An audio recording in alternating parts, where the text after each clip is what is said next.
Welcome to this episode of Athletic Training Chat. On this episode, we have Rory Blevins, who has done some pretty cool things in his career, especially on the professional soccer side. And what we really talk about is the power of connections to help Rory get to his goal in his career of working in the MLS, and really getting to experience some very cool things and just how he kind of set out that plan and ultimately made it happen.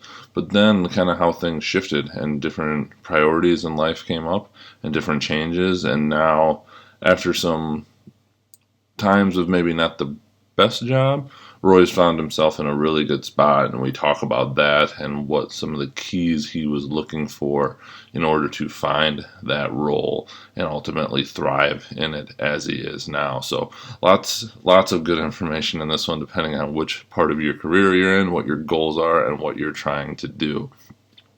As always, we are powered by Mueller Sports Medicine. So many things happening there. Keep in touch with their social media. They got a lot of things coming. This handy gym is worth checking out as it slowly becomes more available in the U.S. Keep an eye out for that, for portability and just use, especially if space is a huge constraint, which it is for pretty much most athletic trainers. So keep that on your radar. But without further ado, please enjoy this episode.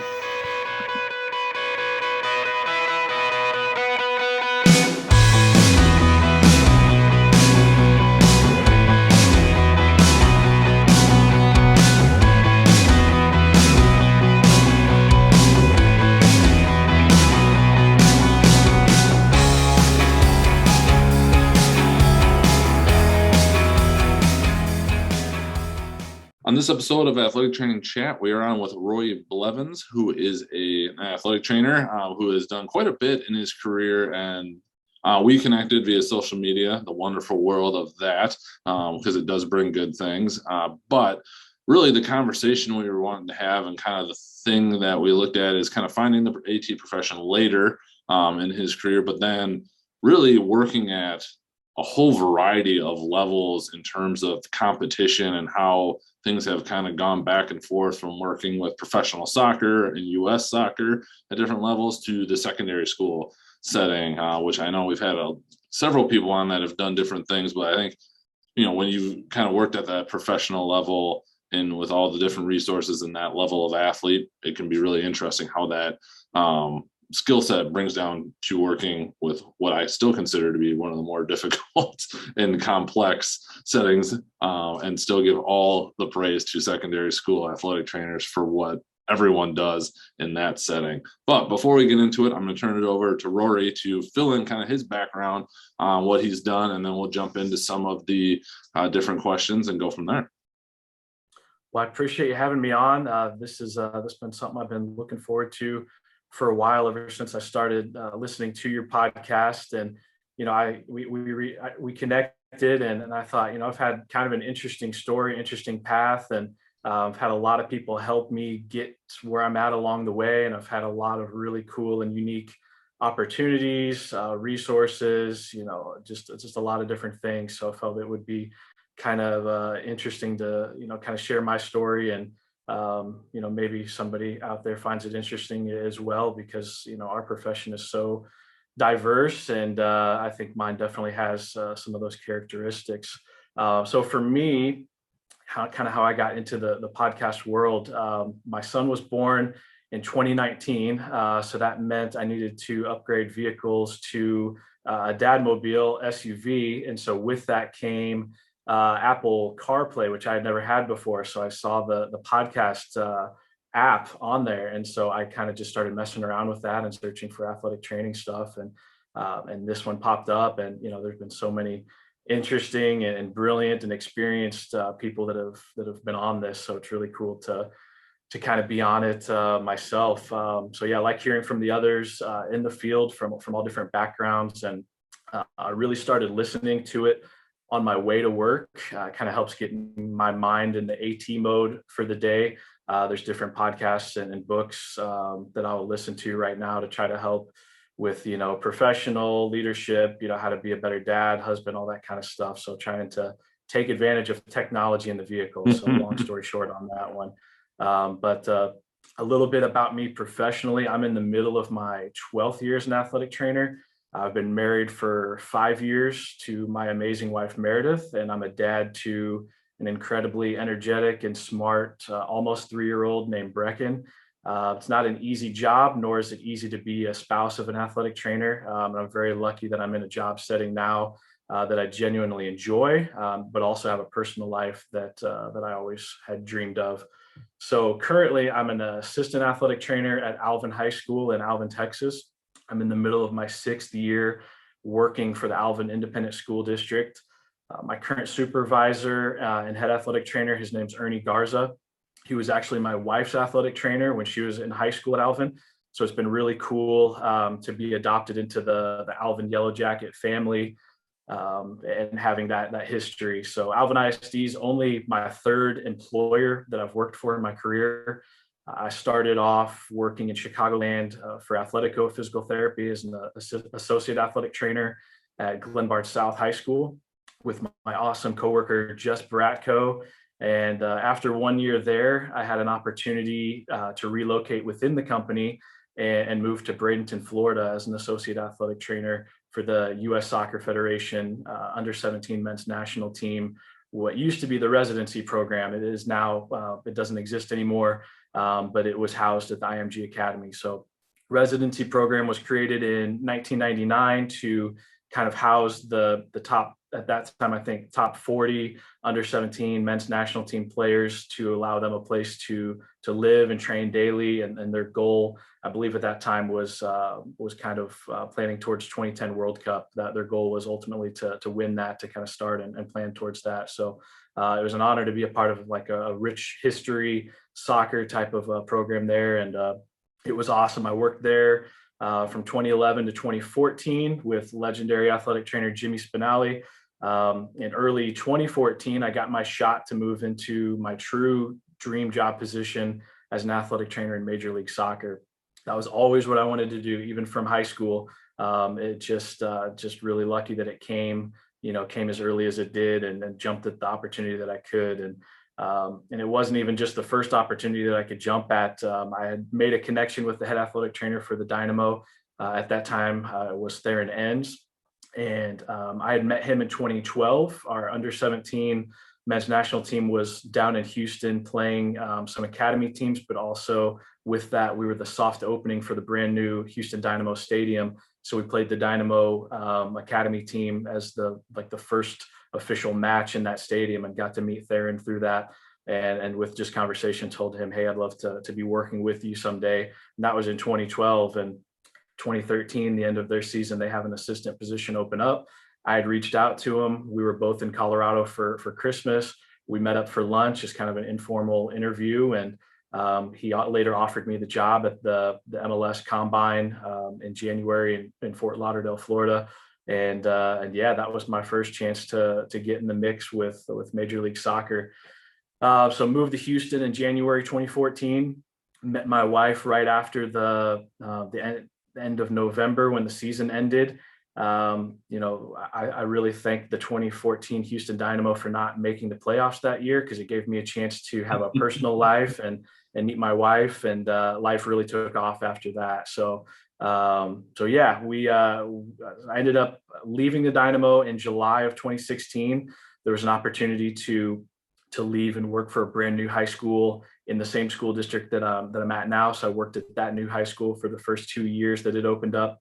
I hadn't planned on leaving Major League Soccer so quickly, but it was an opportunity that afforded me more time to spend with my wife, and ultimately a compensation that would, allow us to buy a house, start a family. You'd be surprised to hear that a high school job in Texas, right now, I'm making about $30,000 more than I did as an assistant athletic trainer in Major League Soccer. So it's just one of those things where, I wanted to have the personal aspect of life, and, with meeting her and that opportunity, everything's fallen into place. But I do genuinely miss Major League Soccer and the grind just about every day. I do plan to continue to work as an athletic trainer in Alvin ISD. we have legit roots here planted now, and really look forward to new opportunities to advance in my career here and continue to get better. So that's a long-winded intro, but that's kind of my crazy path to where I'm at. Been a lot of cool places, done a lot of really interesting things. Got to travel the world with the under 17 national team. Saw a lot of great things and a lot of good experience that I've taken to where I'm at today. No, thank you for that. I definitely have some questions about, you kind of alluded to everything with how you had met the head AT for the Dynamo, and that kind of started everything. But I'd like to kind of come back to a few questions there. But you talked about one of the questions, moving out of MLS and, into your role as in the secondary school. And you commented on, how much more of a paycheck that ended up being. But was also listening to a different podcast, Round AT, Reframe the Game, for people who haven't checked that one out, through the Advantage Podcast Network, by Kent Games, who's a professor at ISU in their DAT program. But he was talking a lot about like purpose and kind of redefining your purpose and kind of some things he went through. I was kind of gone, and I'll say still going through a similar thing, worked collegiate athletics for my entire career till moving to a physician practice. And it is a huge change. The grind, which maybe wasn't always good, but you still felt like you're really getting after something, the ability to affect different change. It's been a huge shift for me. I was just wondering if you could maybe talk about that a little bit more, and just like how you did or what you did to work through going from what was your dream job to maybe not necessarily your dream job, but still something you have seemingly found purpose in, because you're still doing that type of setting. That was very open-ended, but if you will. Yeah. So, I mean, it was not easy right away. I mean, there was obviously a honeymoon period where you're like, holy cow, I got time now. I can do things, spend more time with my, at that time, fiance, and planning for our wedding. So I'd say that first semester that I was in the new setting with the high school, I mean, it just felt, I just felt so much lighter, and just, could kind of focus on different things. And then that next semester hit, kind of had some professional differences with some staff. So I kind of had a hard time really finding my excitement for the job. And I feel like, there's some wasted time there that I didn't challenge myself and just try to get better. So now what I do to kind of replicate, I don't know if it's replicating the grind or the difficulty of it, but now I just challenge myself with different continuing education or certifications, that kind of thing, just to kind of keep myself feeling competitive, feeling like I could always step back into my old role. Not that I'm actively looking to that. I just kind of got back to that role. My boss, Theron, at that time, he always talks about kind of how an arms race mentality of, keeping up with education, or the newest gadgets or skills or modalities. And I think that's kind of how I've, bridged that gap to try to keep that competitive nature. I know I can't do anything on the field, so I kind of get my excitement and vigor by trying to compete with our athletic training peers, if that makes sense. So just trying to just to be as competitive off the field as we can. I know we won't be beat in the training room, and that's kind of how I get that excitement. I don't know if that answers that completely, or what you're looking for, but that's kind of the best I can put together. No, I think that's good, because the kind of whole underlying thing is, what is your underlying purpose, if you will, and like to have that big shift of, for me, it was like the ability to move and shake and make things happen. And now in a clinic, like, sure, but I got to go through a lot more administrative stuff. Like, I don't get to have as much hands-on with patients, and it has benefited my personal life greatly. But at the same time, professionally, it's just been a weird adjustment of like, how am I,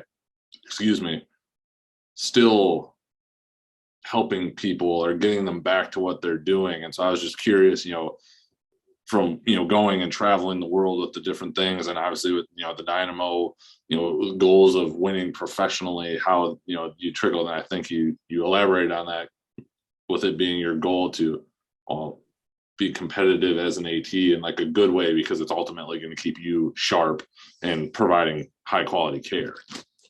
Yeah, I mean, you go from working with one team of a roster of at most maybe 30 at a time, and now you've got a 6A high school with thousands of athletes, because we're covering high school and then 3 feeder junior high. So obviously we're not playing 2 meaningful games a week to where if you drop points it's a big deal. So you kind of don't get upset with the wins and losses anymore. That the competition, even to get people back healthy for a game, I missed that.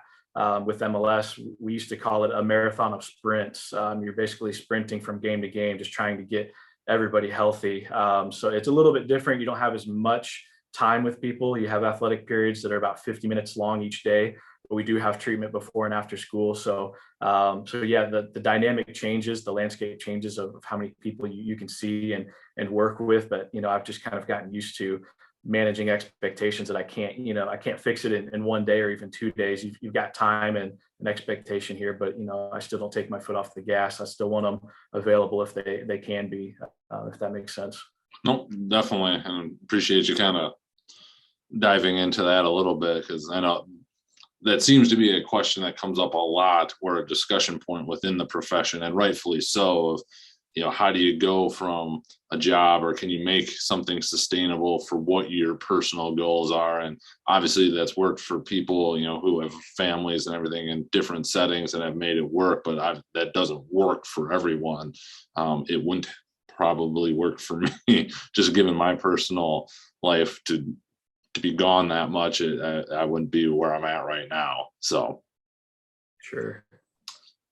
kind of jumping back to working in the professional setting of sports, there are only so many professional teams. There are only so many athletic training positions. And you mentioned how you connected with the head AT because of an opportunity you had. But I'd be curious, how much would you weigh like who versus potentially what in your experience? Because obviously, yes, he met you and liked you enough, but I'm assuming he wanted to make sure you knew what you were doing as well, but also kind of what you've seen through other people pursuing these careers, and ultimately advice for people that are maybe want to work in that professional setting.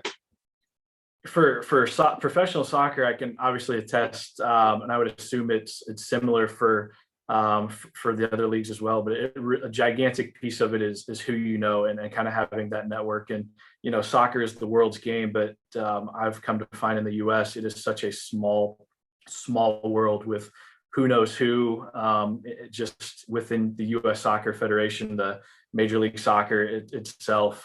So there's a big piece of that. So if somebody and can just reach out to them and say, hey, this person's going to apply, I can vouch for them, or if you can share their resume, it is really about who I also see a lot with there's been a lot of good promotion strategies within Major League Soccer. A lot of interns being promoted to assistants, and now these assistants are head athletic trainers, and there's a jump to directors of sports medicine at the Major League Soccer level. My old boss is now like, I can't even remember his exact title, but he's been promoted this year to where he doesn't even travel anymore. He manages everything medical and performance in the entire organization, which is just a gigantic position. And he will end up being probably the longest tenured athletic trainer in MLS. And I joke with him that he'll be an NATA Hall of Famer someday, but there will be an MLS athletic training award named after him someday. He's just he's the kind of guy that advocates by hard work and just professionalism and does that. But so many people know him and know how to get in touch with him. It's a big network of kind of having someone to help get your foot in the door. And at one point I didn't have my foot in the door at all, and my last semester of undergrad, I knew I wanted to do Major League Soccer. I just wanted to have a conversation with somebody. So at that time, the internet was not, that's spring 2008. There wasn't a lot of social media resources as much as there are now. LinkedIn really wasn't a thing. So I literally went to every team their like admin page and would try to reach out to any available email address if the AT email wasn't there. And then I sent actual letters, people used to Yeah. do that. Yeah. So I sent letters to every stadium, attention head athletic trainer. I heard back from, the craziest thing is I heard back from one, and that was there and then. So I ended up working for, and that was through an email that, I just kind of asked, if they had internship opportunities, if I could just kind of chat with them. And he was one of the only ones that responded. And he's always made it a point to respond to anybody that reaches out, whether that's a no, we can't help you, we don't have anything. And I kind of took over some of our intern duties as an assistant. And he said, please make sure you always reach out to them so that way there's no loose ends and they just kind of know where things end up. Another person that had responded was an athletic trainer through the Chicago Fire, but that was more so through doing an internship with Athletico. So that kind of helped me get my foot in the door, just kind of really cold calling. I don't know if people still practice that as much, but that's another way to get your foot in the door, because if you send an email and then you meet someone later in person, just by chance, you can say, hey, I reached out to you before, maybe you remember my name. And, sometimes they'll fake it and say, oh yeah, I remember you, even if they don't. And that kind of starts that conversation. So it's a lot about who you know. But yes, you do have to have the background. And, thankfully, I had enough people that could vouch, for what I had done with US Soccer to make that jump up to MLS. So yeah, really all about who you know. Kind of going to the skill set thing, and this is going to be a very broad, but trying to make it specific question. Specific to MLS and working professional soccer, you had referenced before, different continuing education things and potentially certifications, and they can be a dime a dozen. I'm not trying to advocate for any specific thing here, but just curious, is there anything you found that was kind of specific to soccer, and especially high level soccer, that a skill set you acquired or something along those lines that you would maybe recommend for somebody that really had an interest in working at soccer at varying levels? For sure. Yeah, I've answered this question with people that have asked this before. You see so much soft tissue stuff in soccer. One of the first things my boss encouraged me to get certified in was Graston, and we would do that a ton. He got certified in dry needling. I was not at that time working with MLS. I am now. A lot of dry needling, blood flow restriction has become very big. We would do handful of kinesiotape stuff, but Sure. had I stayed longer, would have liked to have gotten ART, just a lot of soft tissue to work on the players. Obviously you're going to have the joint injuries, catastrophic stuff like that, but the day-to-day grind of what most of your work is going to be is traditionally, a hamstring strain is always going to be the number one Sure. reported injury in soccer. So a lot of massage, the needling, Graston, all that kind of stuff. If I had known that ahead of time, I would have tried to chip away at that kind of stuff, because I know that was a work in progress. My boss wanted me to get more certs, but you can't do them all in one weekend. So it's kind of a chip away at it type of thing. And so I've done a lot of those after the fact, after leaving, because I had exposure to that kind of stuff. And now, I just keep trying to chip away at those kind of certifications still. So that leads me nicely into the next question of what about now in the secondary school, with just the different, certifications or things, has it shifted at all just because your time is so condensed with, as you referenced, the amount of athletes versus, having a couple dozen or whatever it is where you can, and that's basically their job all day, versus obviously high schoolers, just the insanity that is the schedule. Sure. Yeah. So I don't really do massage anymore. That's a little bit too time intensive. Plus, there's differences with the population now with different kind of sensitivity stuff. So obviously, when you're working with adult males as a male, it's a lot easier to do that kind of stuff in a professional soccer athletic training room. So I'm still finding time to do Graston. Yesterday, in the last week, I've dry needled a track athlete's quad. I mean, his quad is so tight it is bent needles twice trying to get through that. So we're really working at that. Yeah. So so it sounds crazy. There's so many kids, so much going on, but we have 4 athletic trainers on our staff, which is Wow. which is amazing. And we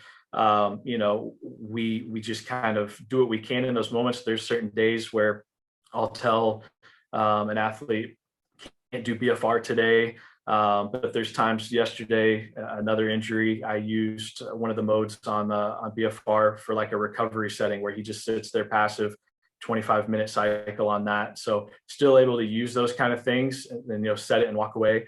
You just kind of got to be strategic on, reading the room, what period's a little bit crazier than others. But thankfully I'm still able to use all those things.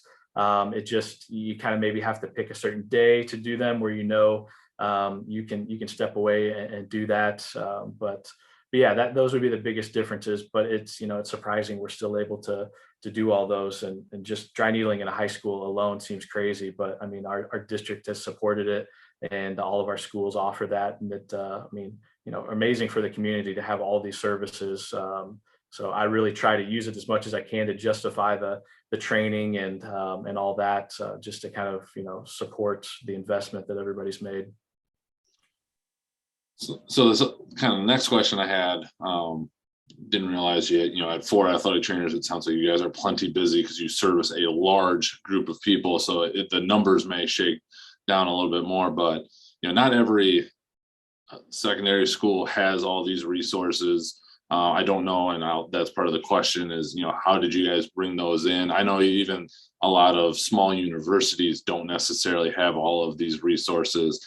Speaking for myself, we had to always get very creative on how we could bring in like a BFR or some of these other tools, just because our budget was small. Would be being generous about it. How did you guys bring that in? If you have suggestions or ideas that for other secondary school ATs that might be looking to do that, depending on budgets. Everything seemingly is a little different in Texas depending on where you are. But yeah, just any insight there. I mean, it starts with being blessed tremendously financially. I mean, it is something we never take for granted with different purchases, and I'll kind of touch on some that we've done this year. But I think a lot of the things happen because I've been fortunate enough to have exposure to them, learn about them, and have seen them in my career. And that's why I feel so fortunate to have been where I've been and done what I've done. And I wouldn't have necessarily known about dry needling or BFR unless I had worked in those settings. Not all of them come at one moment, but it's just starting that conversation and asking. And for me, it's having a supervisor that buys in. And he supports us. He gives us good responsibilities. He gives us, a lot of freedom with suggestions and ideas. And his biggest question is, how does this make us better? So you kind of have to have a Shark Tank pitch for him to kind of tell him how this is going to make us better, as opposed to just saying, hey, I want this. And for me, when I finally took the Owens Recovery Science BFR course, I saw that their Delphi units were about $6,000, and I didn't know where we were at the end of the year with our budget. But we have an awesome booster club who just supports not only the sports but the athletic training program just in a gigantic way, which we're probably really spoiled to have that.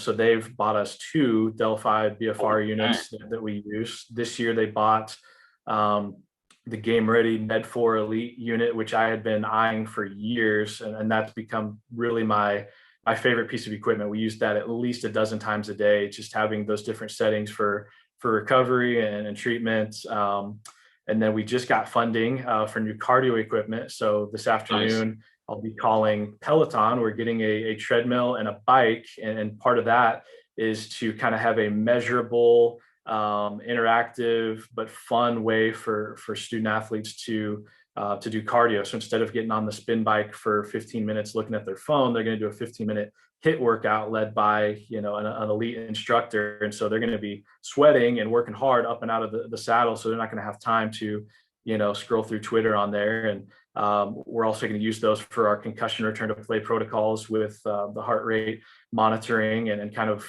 design ahead of time. We'll have a profile for the athletes, have it preloaded, what we want them to do. And I mean, just, yeah, so not everybody's lucky enough to have that kind of support, but I think being fortunate to have seen a lot of that stuff, I've just, a lot of it's timing and how you ask for it. It's explaining the necessity for it. And my boss is the pitch man at those meetings, but I kind of have to tell him, and he'll ask different questions of, can we get 10 years use out of this cardio equipment? I said, absolutely. And how many students do you think are going to be using this? So you just ballpark and really tell them how gigantic of an impact it's going to be on the student athletes. So those that might not have those resources, I know there are some other schools in the areas that will ask for different grants, different ways to just to get money. And, a lot of it is patience. We've been patient about different things. And, I think I've been asking for that game ready unit for probably the last 3 years. And that was such a huge item to me, very expensive. And so I never got my feelings hurt when it didn't work out. But this fall, it was brought to Booster Club meeting, and they said, absolutely. Booster Club president came through a few weeks ago, and I got to show him how it works. And he was so impressed. And he said, you probably need a second one of these. I said, well, you're not wrong. We'll see where that conversation goes. But Right. Yeah, a lot of it's timing. A lot of it's just really great support by our school district, our athletic administration. And I mean, yeah, I think I'm just lucky to have seen a lot of that stuff in different places. And, we just start that conversation and see what it takes to get it. And we've been pretty lucky so far. I'm not gonna lie, even from my previous job, a little jealous. Not gonna lie to you. I don't take any of it for granted. I really don't. Fair. I walk in there and I look at the stuff and I'm just like, and even my old boss with the Dynamo, I tell him these things and he's like, he just laughs at the Texas high school money and the support that's there. But yeah, I mean, yeah, so blessed and so fortunate. That's awesome. Just kind of tying this all back around and just kind of this transition, the secondary school role isn't always the most advantageous to your time either. Just with a lot of events, and you had mentioned the hundreds and even thousands of athletes. How have you found to integrate your work and your life together with that? To, you reference being, having more time and having a little bit more freedom than you did even when you were with the Dynamo. How have you gone about trying to establish that for yourself?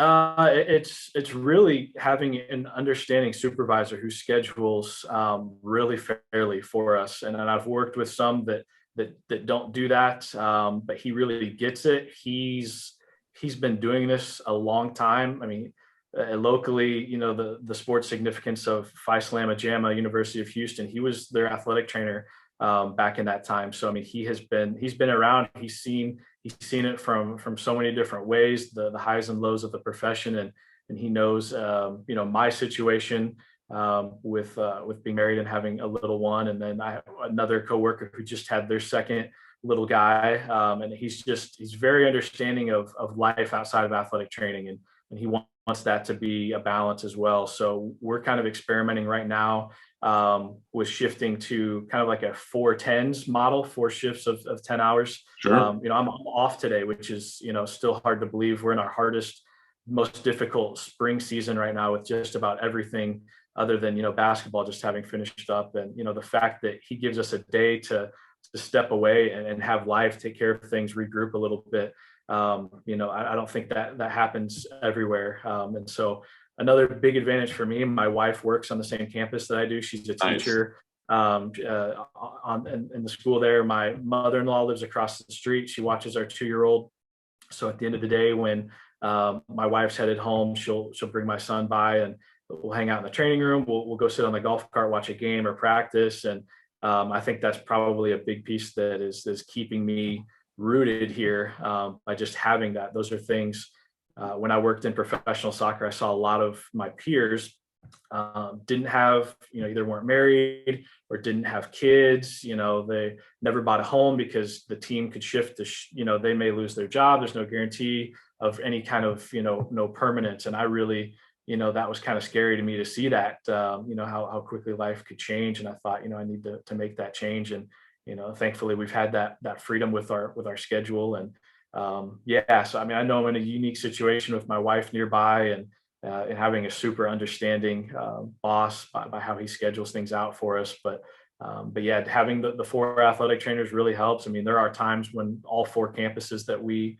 cover have events, and I can honestly say there's been very few times where I've really felt like, stressed out and working a lot of events. And I feel pretty good most of the year. I don't ever feel like it's too much.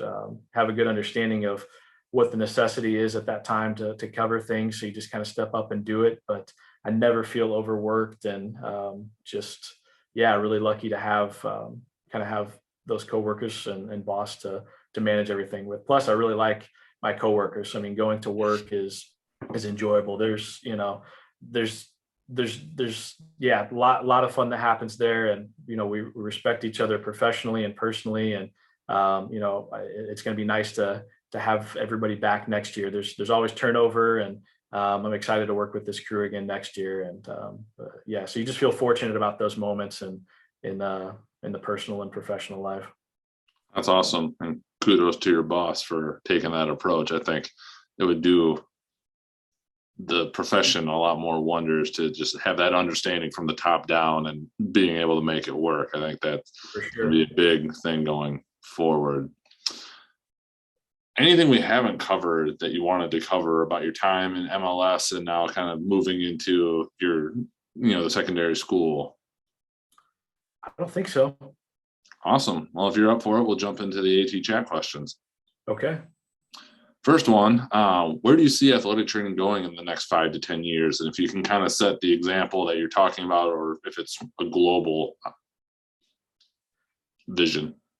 Yeah. I hear this question a lot, and, my answers change every time I listen to it, but, some of them kind of stay the same. I really, I see probably more exposure in clinical and doctor-based settings. I do think the transition to the masters will be advantageous for our growth and strength as a profession.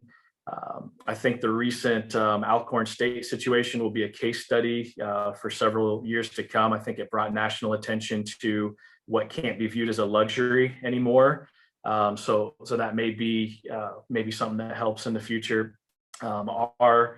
Our school district, like I mentioned, we provide athletic training for all junior high events. So that's the standard of care that we have set. And I think that may follow suit in many other areas and levels. A big advantage to junior high coverage. And I'll be honest, when we started covering that, that was after I had taken this job in the school district. So that was new. And that was really hard to process because I really had no interest in the junior high world, and still, kind of really don't. But it kind of helps provide some framework for when they become high school athletes. Sure. So now they know who we are, what to expect, how to manage injuries and referrals. I mean, it really helps the community financially by not having to go to an urgent care ER every single time, and we can kind of help manage that. But really, it's kind of creating good habits for when they become, up with us at the high school full time.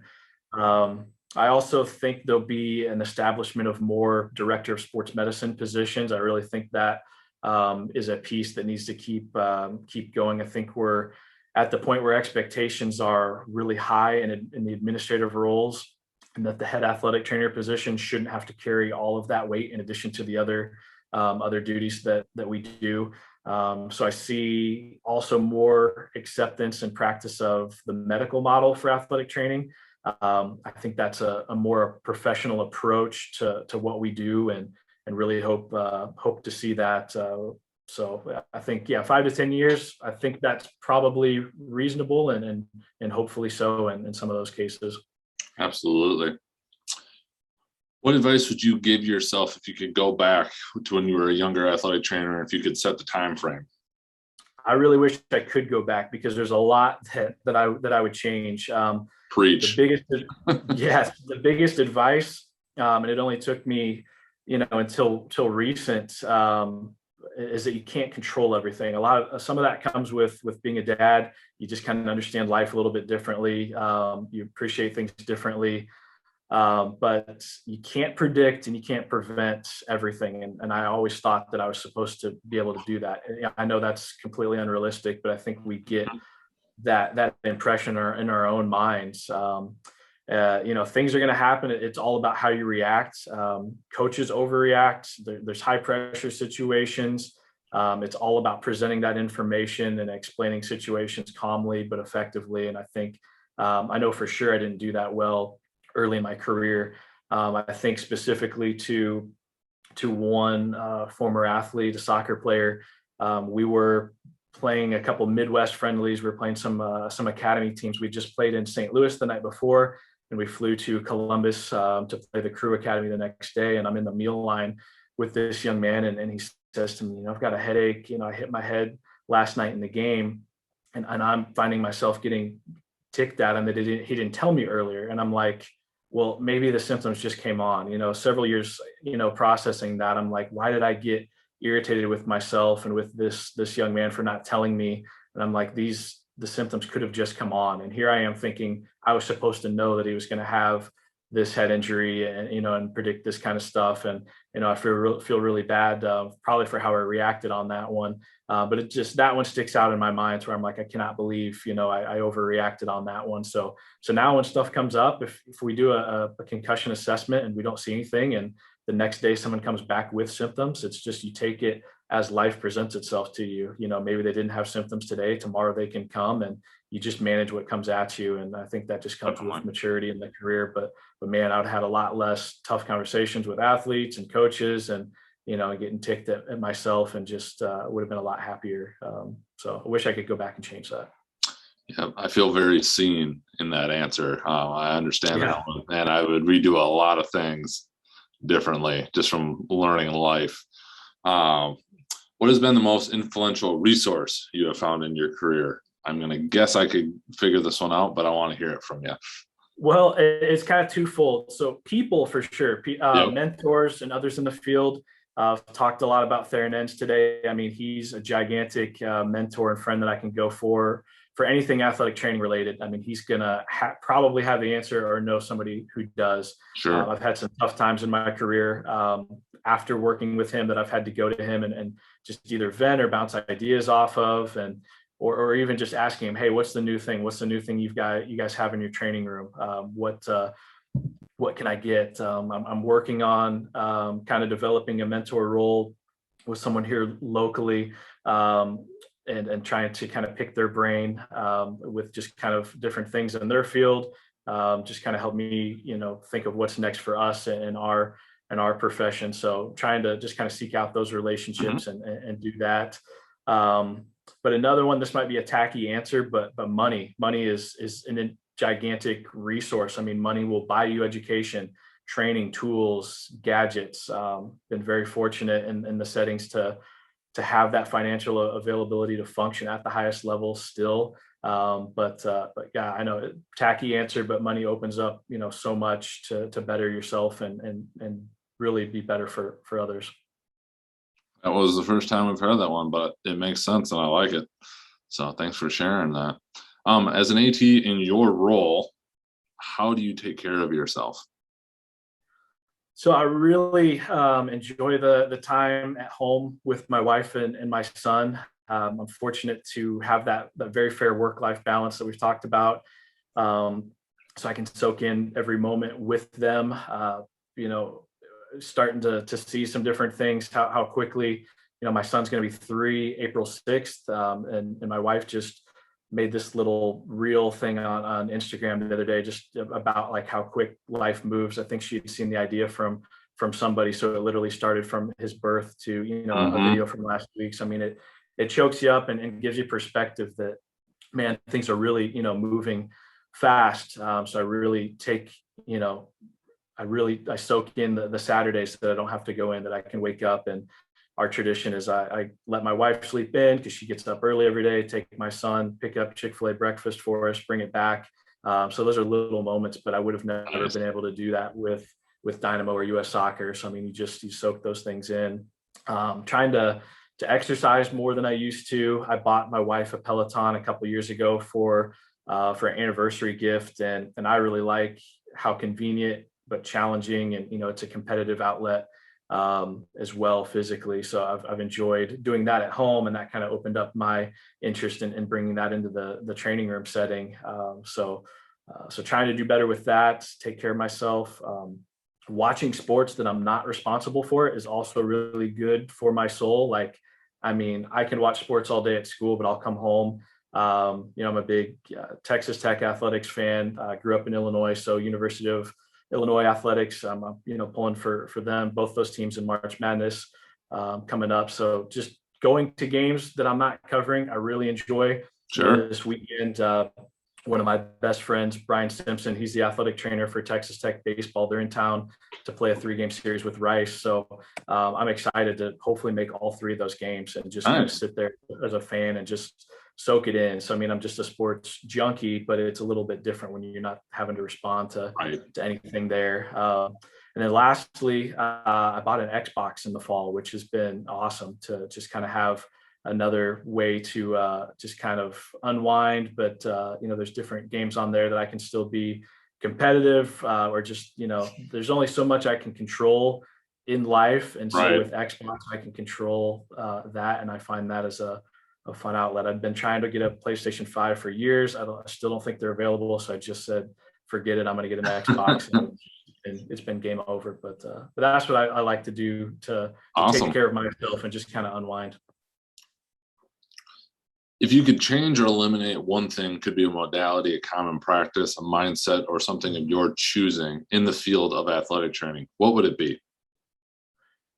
I really don't like taping ankles just for the sake of taping ankles. My biggest pet peeve is Thursday night freshman football, where kids stroll into the training room that I've never seen before, and they're like, I need my ankles taped. And I'm like, then you have to have that cautious conversation of talking them out of it and not just doing it to do it. So I'm not an anti-ankle taper. If it's absolutely necessary to keep someone on the field or the court, of course, I'm going to do whatever it takes. The same goes for wrist tape jobs that they just want to, Sharpie on and write their names and stuff like that. So I don't like doing stuff just for the sake of it. Sometimes you just have to appease people. Depends on who they are, how established in the program. Seniors are going to get that seniority if they need to. I just don't enjoy the TV tape jobs just for looks on game days, if that makes sense. But just a pet peeve of mine, but I feel certain that will never change. You just have an athlete that would come in and want him taped on game days because he runs harder on game days than he does during practice. And yep. I looked at him as he wasn't even the starting running back. So I was just like, I don't. If you want to bring the tape, I'll tape you, but I'm not doing it out of our stock. Yes. Got to get a good feel for who some of our athletes are, make sure their parents not on the school board, anything like that. But once you get to know these kids, you give them some freebies. But yes, that I work harder on game days is bogus, and I've heard that too many times. Yeah. Last question before we kind of wrap up. What does being an athletic trainer mean to you? Being an athletic trainer means that I can do a service for others that I was not fortunate enough to have myself. I was a 3-sport athlete in high school. We didn't have an athletic trainer. Mm-hmm. We had one of my good friends on a basketball and soccer team. His dad was a physical therapist, but he was also kind of a volunteer assistant coach, and he would help with different injury things. And so that's why I originally went pre-PT, because I thought that's what athletic training was. I didn't have anybody to explain that in high school. But when I was in high school, nobody there to help me. So I was taping myself, putting ace bandages on, icy hot, whatever I could, just to get through a game, just to stay on the field or on the court. And so it's really, truly a full circle thing for me. And a profession of service to give others what I did not have. And, we spoil the kids these days, which, we try not to over spoil them, but a lot of them don't know anything different. They've always had an athletic trainer, even the ones that have had it starting in junior high, which I keep perspective of it because I know not everybody has that luxury, but yeah, ultimate full circle service type of opportunity to give back. And my high school does have an athletic trainer now, and they have a training room. I was able to tour it.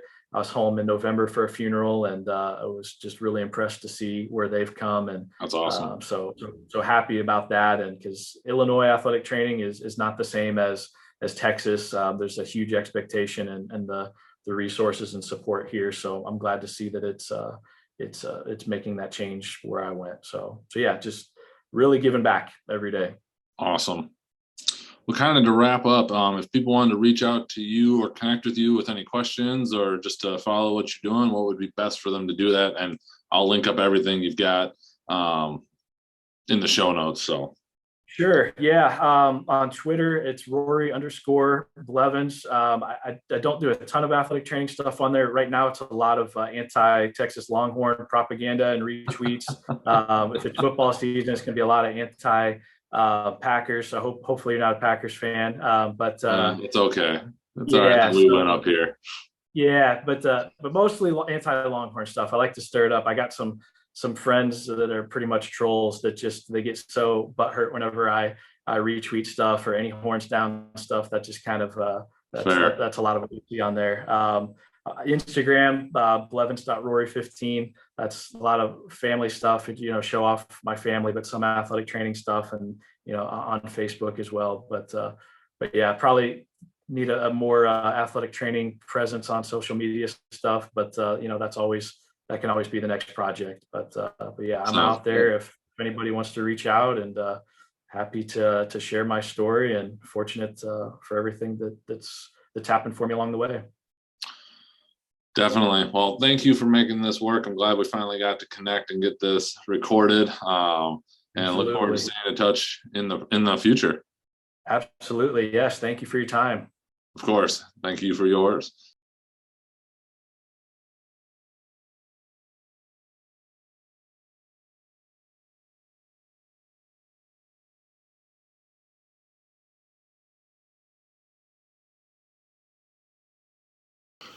Please be sure to check out our Throw a Lifeline program in partnership with Mueller, where we're getting AT emergency supplies to ATs that just don't have the resources to get them. Check that out at the leathertrainingchat.com/throw a lifeline.